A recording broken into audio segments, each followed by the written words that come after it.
Сәлем достар, менің арнама қош келдіңіздер. Бүгін мен сіздермен үй жағдайында өте тез әрі дәмді болатын кекс дайындаймыз. Алдымен каналға қолдау білдіріп, тіркеліп, лайк баса кетіңіз. Таразы және миксерсіз дайындаймыз. Бізге қажетті заттар ең алдымен 3 жұмыртқаға қантты қосып, жақсылап қант ергенше араластырып аламыз.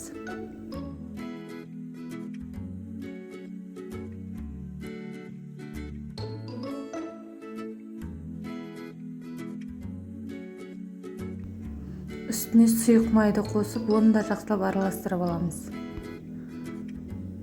Айран қосып, араластырып, үстіне бір аз қасық разрыхитель қосамыз.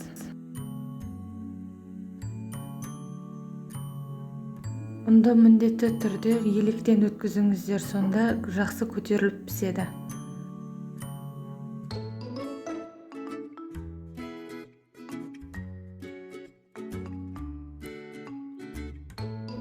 Түйіршіктері қалмайтындай етіп жақсылап араластырып аламыз. Және де қоймалжың күйде болу керек. Қатты сұйық емес, қатты қою емес. Мен кекске мақ қостым, сіздер қоспасаңыздар да болады.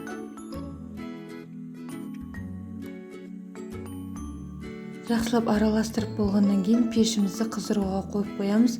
Ал оған дейін біз бір ас қасықтан осындай ыдыстарымызға жайластырып салып шығамыз.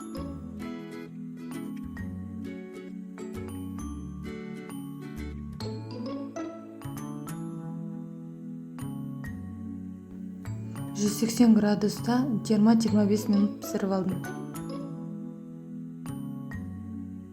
Біздің кекстарымыз дайын. Каналға тіркеліп, лайк басып, пікірлеріңізді қалдырыңыздар.